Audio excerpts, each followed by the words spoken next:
Selamat malam, Bapak Nugroho, selaku dosen pengampu mata kuliah Perekonomian Indonesia.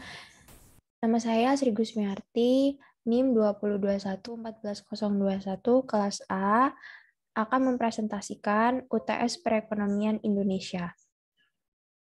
Dengan materi yang pertama tentang pertumbuhan ekonomi, yang kedua tentang stabilitas ekonomi, yang ketiga mengenai ketenagakerjaan, dan yang terakhir mengenai neraca pembayaran.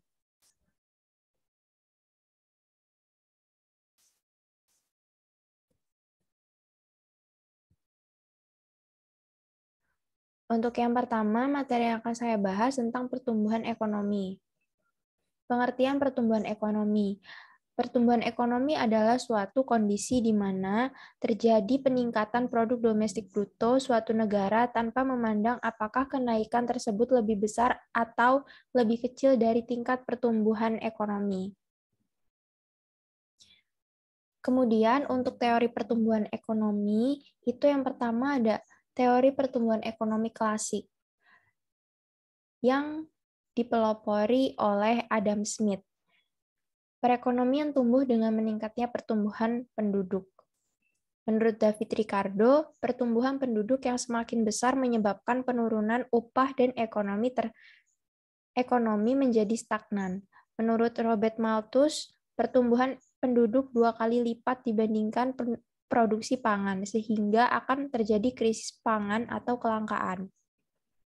Kemudian, teori pertumbuhan ekonomi neoklasik.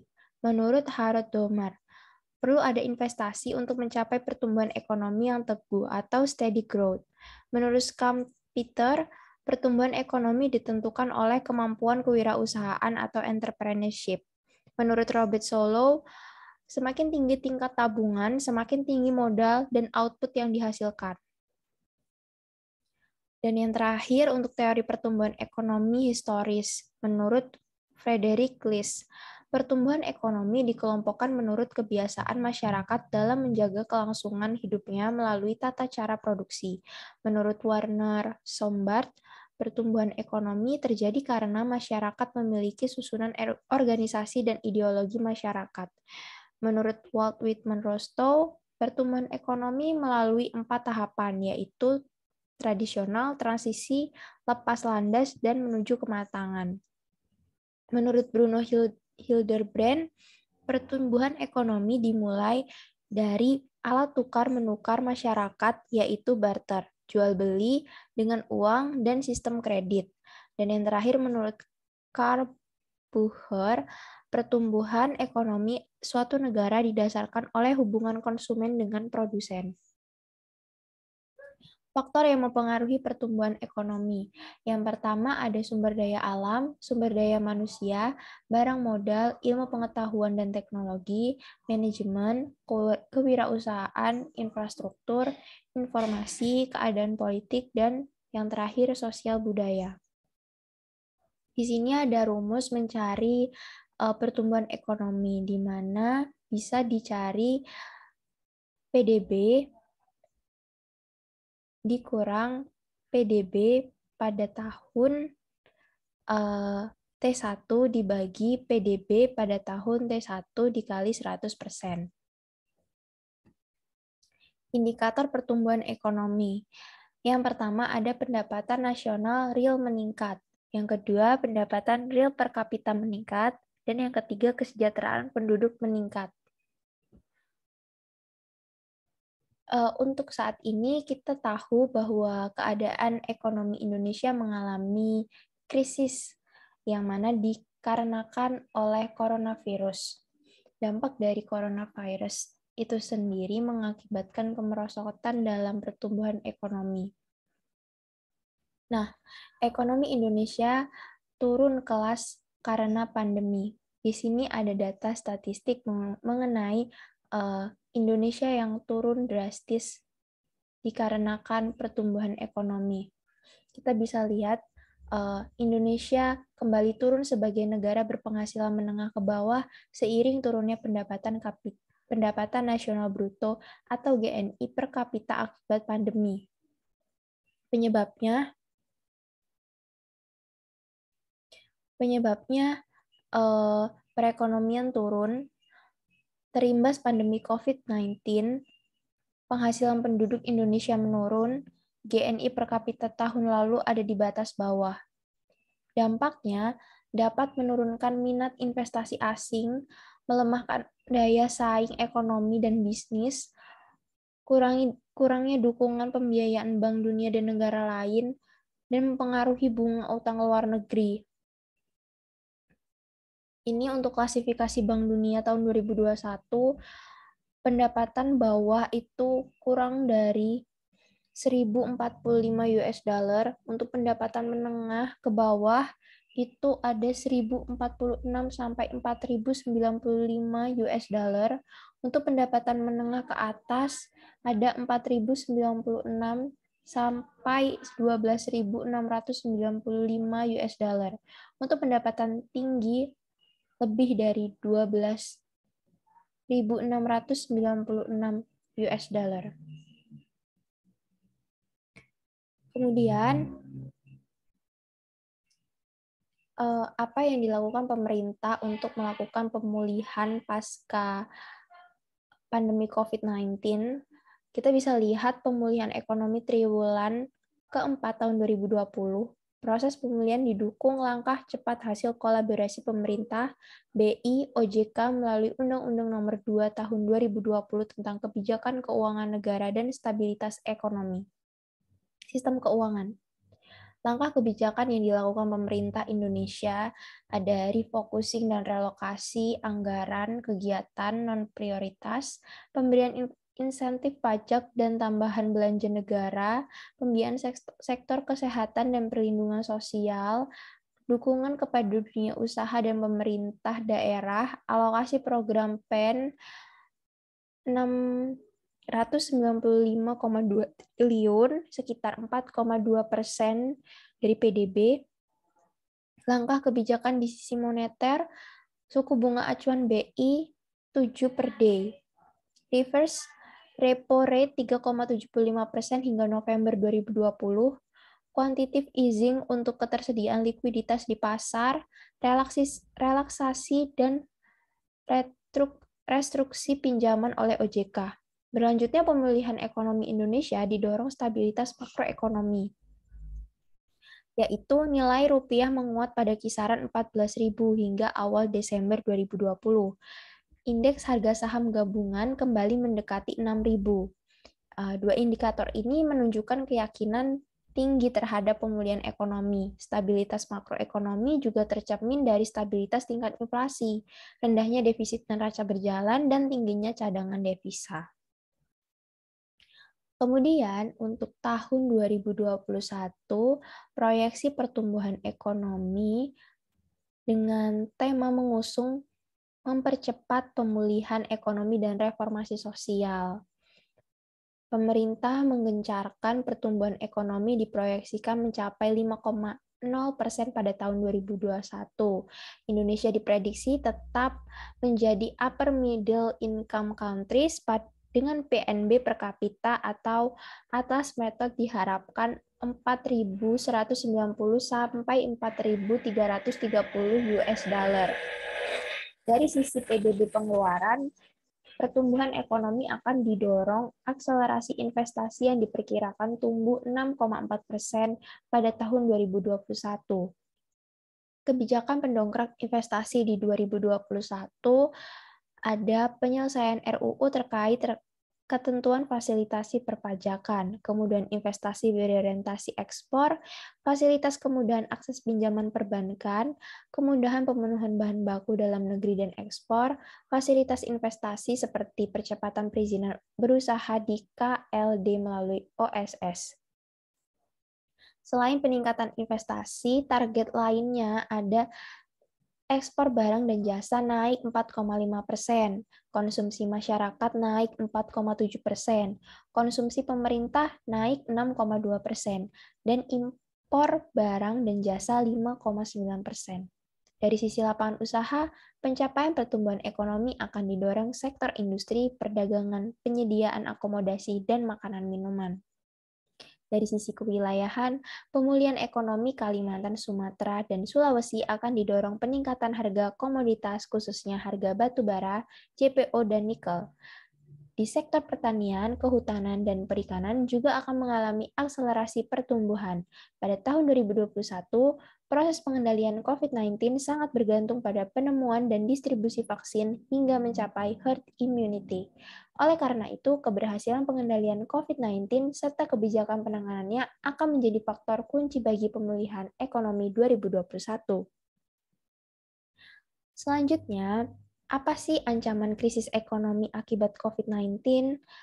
Pemerintah sendiri mewaspadai dampak krisis ekonomi global akibat COVID-19, terutama terhadap beban defisit APBN serta peningkatan jumlah pengangguran dan penduduk miskin. Nah, apa yang menjadi waspada?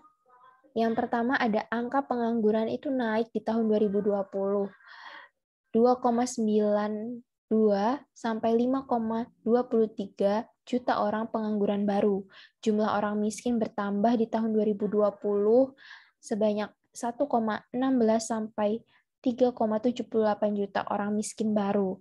Dan defisit APBN 2020 membengkak hingga 5,07%. Defisit di atas 3% hingga 2022. Pelebaran defisit transaksi berjalan 2,7% terhadap PDB 2019, 3,2% terhadap PDB proyeksi 2020. Target perpajakan tak tercapai sebesar 1.865,7 triliun atau target awal APBN 2020. 1.462,6 triliun perubahan. Rasio utang meningkat sebesar 28% terhadap PDB tahun 2019, 31,4% terhadap PDB proyeksi 2020. Tantangan ekonomi di Indonesia 2020, di tengah perlambatan ekonomi global di Indonesia menghadapi tantangan ekonomi yang tidak ringan pada 2020. Tantangan yang dihadapi Indonesia itu yang pertama di domestik itu ada potensi konsumsi melemah. Yang kedua juga ada dampak investasi asing rendah dan juga defisit neraca perdagangan. Selain itu yang dialami oleh global itu perlambatan ekonomi global, perang dagang antara Amerika Serikat dan Tiongkok, serta Korea Selatan dan Jepang, situasi politik di Hong Kong dan Uni Eropa atau Brexit, konflik geopolitik di Timur Tengah. Hal ini menjadi concern bagi pemerintah untuk mengembalikan dan memulihkan pertumbuhan ekonomi pasca COVID-19.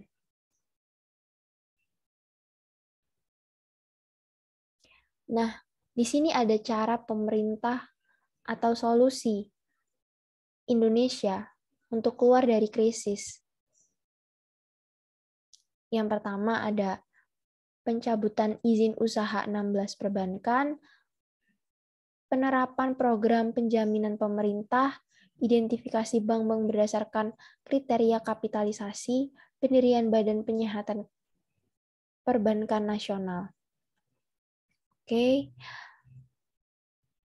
Untuk perekonomian untuk pertumbuhan ekonomi Indonesia menurut saya sekian. Kemudian akan dilanjutkan materi yang kedua tentang stabilitas perekonomian. Stabilitas ekonomi merupakan dasar tercapainya peningkatan kesejahteraan rakyat, yaitu melalui peningkatan pertumbuhan ekonomi yang tinggi. Stabilitas itu akan dicapai ketika keseimbangan atau kesinambungan antara permintaan domestik dengan pengeluaran domestik, tabungan, dan investasi. Kemudian, negara berkembang itu menjaga kestabilitas ekonomi makro itu dilakukan dengan menjaga kestabilan tingkat inflasi. Instabilitas inflasi timbul karena berbagai alasan, baik dari sisi permintaan maupun sisi penawaran. Secara teoritis, pengertian inflasi itu merujuk pada perubahan tingkat harga umum yang terjadi secara terus-menerus akibat adanya kenaikan permintaan secara agregat atau penurunan penawaran agregat. Nah, kemudian untuk indikator stabilitas ekonomi itu apa sih? Indikatornya, sebuah perekonomian dikatakan stabil jika perkembangan indikator makroekonominya dalam jangka panjang tidak fluktuatif. Fluktuatif itu artinya tidak naik turun, jadi stabil gitu. Atau semakin tidak fluktuatif, indikator-indikator makroekonomi yang umumnya digunakan untuk mengatur stabilitas perekonomian adalah pertambahan ekonomi, stabilitas harga umum, lapangan kerja, dan nilai tukar. Inflasi dan pertambahan ekonomi dapat digunakan sebagai tolak ukur stabilitas perekonomian. Nah, ini ada kemudian ada indikatornya apa aja. Yang pertama ada distribusi pendapatan itu relatif merata. Menurunnya tingkat kematian, meningkatnya pinjaman luar negeri sehingga menjadi beban bagi masyarakat. Menurunnya investor asing dan menanamkan modalnya. Kesenjangan akibat tidak meratanya pembangunan di desa-desa, meningkatkan industri manufaktur yang masih terkonsentrasi pada jenis produk teknologi rendah, menstabilkan nilai uang rupiah, pertumbuhan sejumlah industri di dalam negeri sehingga mempengaruhi peningkatan ekspor. Kebijakan stabilisasi itu ada dua. Kebijakan stabilisasi mencakup kebijakan moneter dan fiskal, tujuannya untuk memperhalus fluktuasi output dan pengangguran, serta menjaga fluktuasi kestabilan harga sejauh mungkin. Yang kedua ada time lag, jangka waktu antar respon perekonomian dan kestabilan perekonomian dan kebijakan stabilisasi. Kemudian keberhasilan pemerintah dalam memberlakukan stabilitas harga pangan itu ada data tahun 2018 bulan Maret sampai April untuk beras medium itu di grafik bisa kita lihat bahwa menunjukkan adanya peningkatan untuk gula pasir juga tidak terlalu signifikan. Dan untuk minyak goreng cenderung stabil dari bulan Maret, April, Mei, sampai terakhir 16 Mei. Dan untuk daging sapi cukup stabil. Jadi di sini bisa kita lihat bahwa pemerintah bisa menjaga fluktuatif dan kestabilan pangan pada tahun 2018. Kemudian kebijakan Bank Indonesia untuk menjaga stabilitas perekonomian itu neraca perdagangan dari neraca perdagangan itu Indonesia menunjukkan perkembangan yang positif dengan mencatat surplus. Untuk nilai tukar rupiah sendiri, antisipasi terkait melemahnya nilai tukar rupiah terhadap dolar. Untuk inflasi juga terkendali pada Juli 2015. Oke, selanjutnya kebijakan lanjutan menjaga stabilitas ekonomi. Pemerintah itu berupaya keras untuk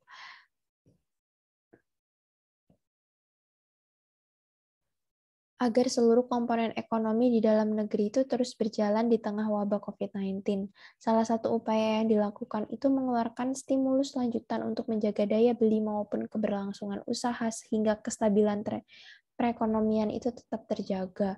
Dengan cara apa sih pemerintah itu melakukan? Yang pertama, peluncuran program kartu prakerja, kemudian relaksasi pembayaran bunga kredit usaha rakyat, hingga akhir 2020. Kemudian ada relaksasi izin motor untuk ojek online. Peraturan Presiden tentang kemudahan dan percepatan proses pengadaan barang dan jasa terkait COVID-19. Oke.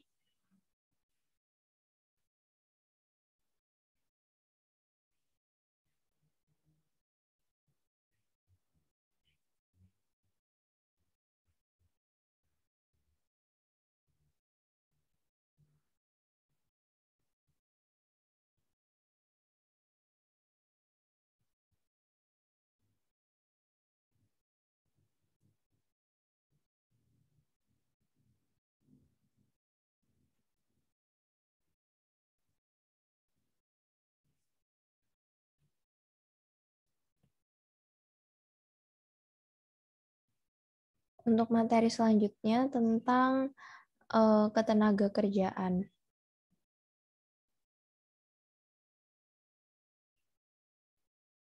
Ketenaga kerjaan itu dibagi menjadi jenis-jenis pengangguran, sebab-sebab pengangguran, dampak pengangguran terhadap perekonomian, cara mengatasi pengangguran, definisi angkatan kerja, tenaga kerja dan kesempatan kerja, usaha-usaha meningkatkan kualitas sumber daya manusia di Indonesia. Oke, pengertian angkatan kerja. Angkatan kerja adalah penduduk yang berumur 15 sampai dengan 64 tahun yang sedang bekerja atau mencari pekerjaan. Untuk susunan penduduk menurut umurnya itu diklasifikasikan ada penduduk produktif usia 15 sampai 64 tahun. Penduduk non-produktif di bawah usia kerja 0 sampai 14 tahun dan penduduk non-produktif di atas usia kerja di kisaran umur 64 tahun ke atas. Angka ketergantungan. Jumlah penduduk non-produktif dalam setiap 100 orang penduduk produktif disebut angka ketergantungan. Dilihat dari ekonomi, makin tinggi angka ketergantungan penduduk, makin berat beban penduduknya. Untuk mencari rumus untuk mencari angka ketergantungan itu ada DR sama dengan jumlah penduduk non-produktif dibagi jumlah penduduk usia produktif dikali 100%. Tingkat partisipasi angka kerja itu tingkat partisipasi angka kerja adalah angka perbandingan antara jumlah angkatan kerja dengan jumlah penduduk usia kerja yang dinyatakan dalam persentase. Tenaga kerja itu didefinisikan penduduk yang siap melakukan pekerjaan, penduduk yang telah memasuki usia kerja atau working age population. Tenaga kerja juga dibagi menjadi dua, ada angkatan kerja, yaitu golongan yang bekerja dan golongan penganggur pencari kerja. Terus yang bukan angkatan kerja, itu golongan yang bersekolah, golongan yang mengurus rumah tangga, dan golongan lain-lain penerima pendapatan. Usaha-usaha peningkatan kesempatan kerja. Yang pertama ada pendidikan umum melalui pendidikan formal guna meningkatkan kualitas SDA. Kursus untuk keterampilan baik yang dilaksanakan pemerintah atau masyarakat. Pelatihan pendidikan, penataran, seminar, lokakarya, meningkatkan kegiatan pembangunan yang banyak diserap tenaga kerja dan mendirikan industri di daerah. Kemudian ada pengangguran. Pengangguran itu adalah penduduk usia kerja yang belum mendapatkan lowongan untuk bekerja. Orang semacam ini merugikan negara dan secara khusus memberatkan keluarga karena kebutuhan menjadi beban atau tanggungan keluarga yang sudah bekerja. Indikator tingkat beban disebut dengan dependency ratio atau DR. Kemudian tenaga kerja itu kan dibagi jadi 3, tersembunyi, terbuka atau kentara, dan setengah menganggur. Jenis-jenis pengangguran. Pengangguran terbuka adalah penduduk usia kerja yang belum pernah bekerja dan sedang berusaha mendapatkan pekerjaan. Yang sudah pernah bekerja namun berhenti, yang dibebas tugaskan baik yang akan dipanggil kembali atau tidak. Yang kedua ada setengah menganggur. Menurut ukuran jam kerja itu penduduk yang bekerja 14-35 jam per pekan dikenal dengan penganggur terselubung yang terdiri dari berikut ini. Setengah penganggur kentara, setengah penganggur tidak kentara, dan setengah penganggur potensial. Jenis-jenis pengangguran. Ada pengangguran tersamar atau tersembunyi atau invisible employment, yaitu suatu keadaan di mana seseorang tampak bekerja tetapi kemampuan untuk menghasilkan kecil.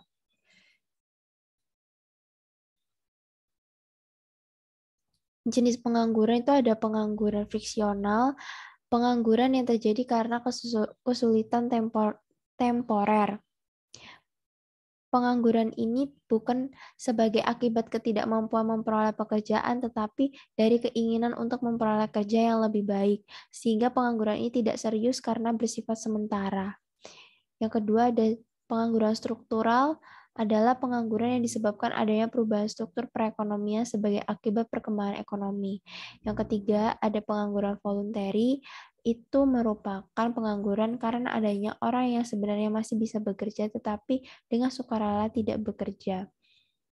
Kemudian ada pengangguran musiman, itu disebabkan adanya pergantian musim, misalnya di bidang pertanian. Pekerjaan yang paling padat hanya pada waktu musim panen, waktu musim tanam dan musim panen, sehingga selama menunggu panen banyak tenaga kerja yang menganggur. Kemudian ada pengangguran teknologi. Itu disebabkan adanya kemajuan teknologi akibat digunakannya tenaga mesin untuk mengganti tenaga manusia.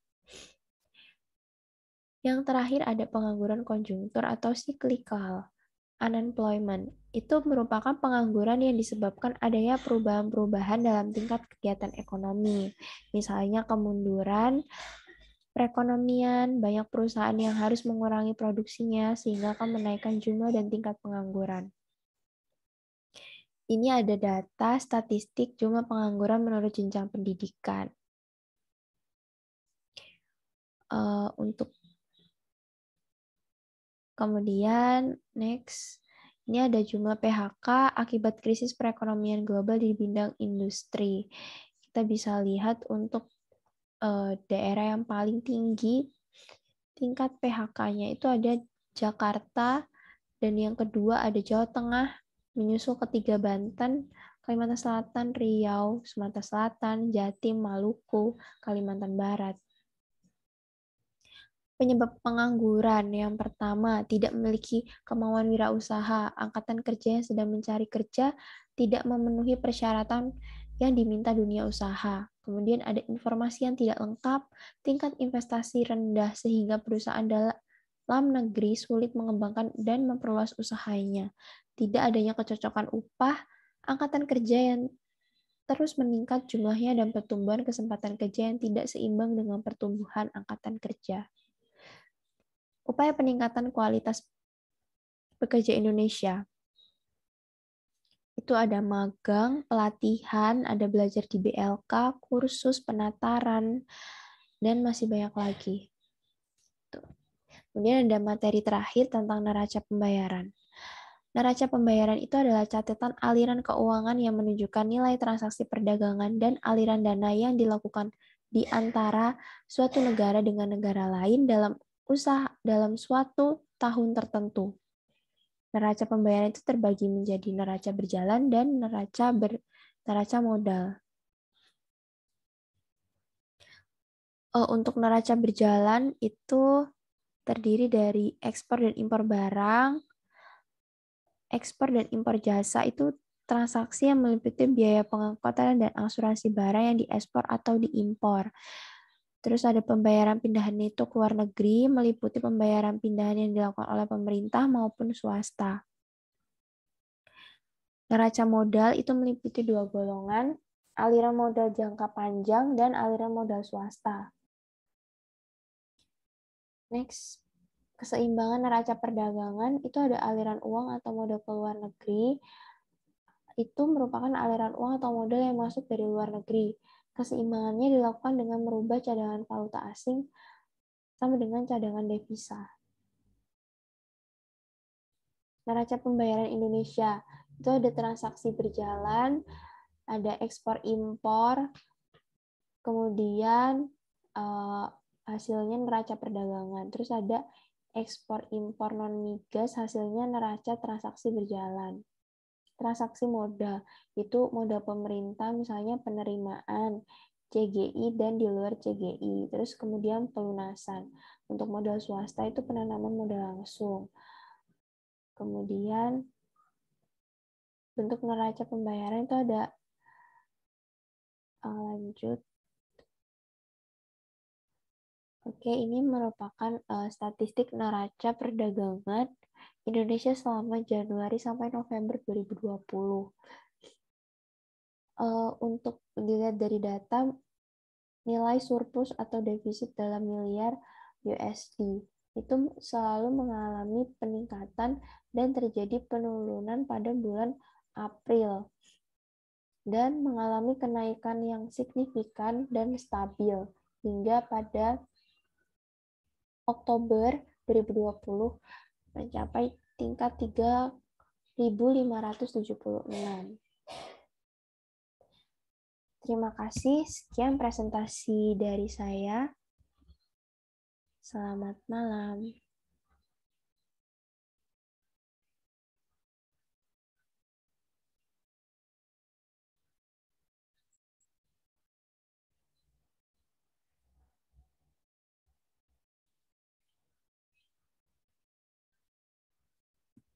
Selamat